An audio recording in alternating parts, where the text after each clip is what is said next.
Hello everybody, in today's video we're going to be going over some storms which are going to be impacting the central United States. We have some warmer air to the east and some chillier air to the west, and that collision is what's going to be creating these storms. We're also going to be quickly touching on subtropical storm Anna, which has formed out north of Bermuda, and we're going to be briefly talking about that a little bit in the beginning part of today's video. So here's what the current National Weather Service page looks like. As you can see, we have a few red flag warnings in effect for parts of the Four Corners, as well as a few wind advisories and high wind warnings in parts of Arizona, New Mexico, and Colorado.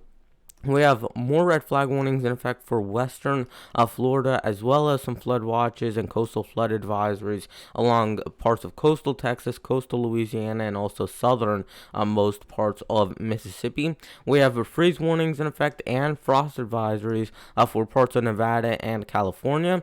And then other than that, we don't have many other watches or warnings currently in place. Yesterday, we had a high temperature in Rio Grande Village, Texas, where they got up to 109 degrees Fahrenheit, with a low temperature 9 miles west southwest of Nyhart, Montana, where they got down to 15 degrees Fahrenheit. The highest rainfall report was in Fort Polk, South Louisiana, where they got 3.87 inches of rainfall, and the highest snowfall report was 16 miles west northwest of Wolf Creek, Montana, where they got 18 inches of reported snowfall yesterday. So here's subtropical storm Anna, and here's the expected track from the National Hurricane Center.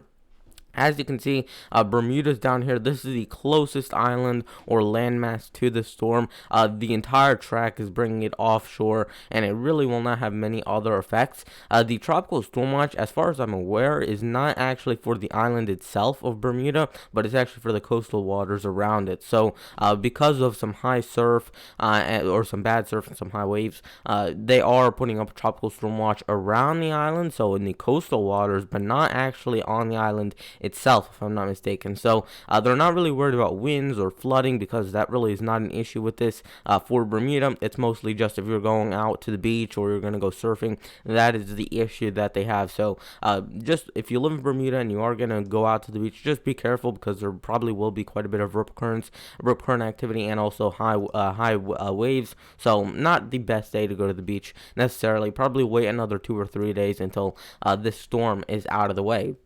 Here's what the Storm Prediction Center page looks like for this severe weather event. As you can see, we have some slight risk in effect for parts of Texas, New Mexico, Colorado, Kansas, and Nebraska, as well as a marginal risk which goes from Texas all the way up to Minnesota.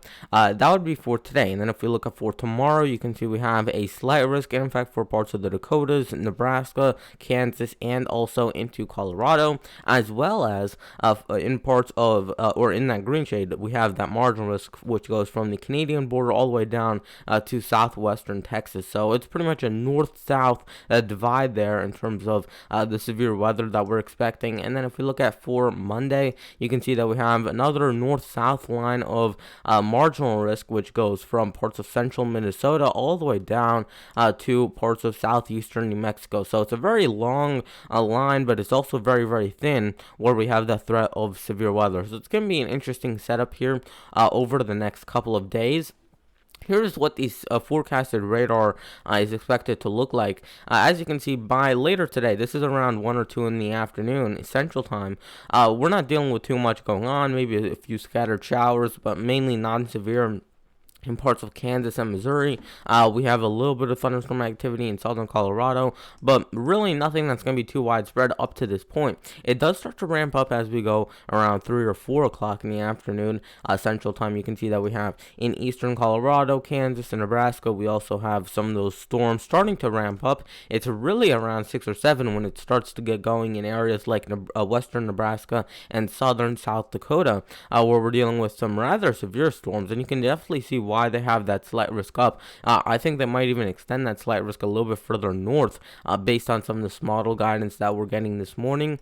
If we continue this on a little bit further, this would be by 9 or 10 o'clock tonight Central Time, and you can see that we have storms which are moving all the way from the UP of Michigan down into Minnesota, South Dakota, and then even into Nebraska and Kansas. So that's generally the shape of the system. You can see we have a low pressure all the way up here in Ontario, Canada, Florida, and that is kind of hooking around and connecting to another low pressure which we have down in Colorado. So we have one big frontal system along there which is bringing all of these storms and connecting both of these low pressure systems together.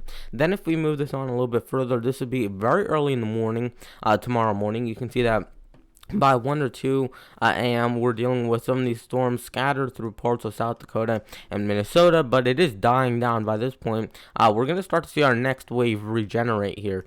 So this would be by Sunday morning, looking quite clear by this point. You're going to have to wait a few more hours, and then by Sunday evening is when we get our next round of storms. So you see this low pressure head out of the western United States, this one that's up here in Montana, and along with that, you're going to start to see a few more storms. So all along the Great Plains, from parts of western North Dakota all the way down to western Kansas, we have some of these storms in a north-south fashion starting to set up.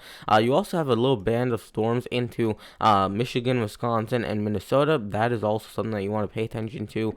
Mainly not going to be too severe. The biggest threat is just going to be thunder and lightning, so it might look pretty in the sky when you're seeing all that lightning and thunder, but not really too noteworthy. We're not expecting anything in terms of hail or tornadoes. Maybe just some brief heavy downpours and a little bit of lightning and thunder in those areas. Most of the severe weather in terms of hail, maybe a few isolated tornadoes, and also some damaging winds is going to be out into the Great Plains. So this would be around 3 or 4 in the afternoon. We're dealing with these storms heading into parts of the Dakotas, Nebraska, Kansas. If we move this on a little bit more, they do strengthen it just a little bit more as they head further to the east. So now you're dealing with this really impressive line of storms, which is very, very thin. It's probably, I would say, about 20 miles at the most in width. So it's not very wide of a path of storms, but it is definitely wide in terms of its elongated north to south. So we have a very long line of storms, not very wide, however, so it's going to continue to roll through. These are probably going to last about 20 or 30 minutes at the most as they roll through your area, so they will be fairly slow moving. They won't be moving super quick or anything like that, but the main threats, again, would be heavy downpours, maybe some damaging winds at times, gusty winds, and also some hail, maybe a few isolated tornadoes here or there as well. Here would be by 9 or 10 o'clock tonight, and they're seeing we have that line of storms into the Dakotas and also straggling down into Nebraska, and now they're going to start to die out as we go into early on Monday morning. So here is the total amount of rainfall that we're expecting out of all of that over the next 60 hours, and you can see that in parts of North Dakota and South Dakota, we have some of those heavier amounts, 1 to even 3 inches, which is actually really good because these areas are experiencing drought, so even if you just get half an inch of rain, an inch, maybe up to 2 inches or 3 inches, that is actually really, really useful this time of year because we have had practically no rain in these areas over the past couple months. So getting a little bit of rain definitely, I think, is going to be wanted by a lot of the people who live up in the Dakotas or Minnesota or Nebraska or just in the northern plains in general, because you guys have been really, you guys really haven't seen any rainfall over the past few months. If we look at down through parts of Nebraska and Colorado, also some heavier amounts of rainfall in these areas, 1 to maybe an inch and a half, maybe 2 inches at the most in some of these areas. Some localized spots could get 3+ inches of rainfall. If we look at the CAPE values, these aren't going to be too impressive. We're dealing with CAPE values, convective available potential energy, around 1,000 to 2,000 in most of these areas. So you can see mainly from parts of Minnesota, South Dakota, and Nebraska southeastward is where we're dealing with most of the highest amounts of energy for today. If we look at for tomorrow, it's more centered over South Dakota, Nebraska, and Kansas, which is where most of these storms are going to be located for tomorrow. So that definitely does add up. And then if we look at another parameter here, the high temperatures, these are also going to be rather warm in these areas. I think this is going to be one of the things that is really going to fuel these storms.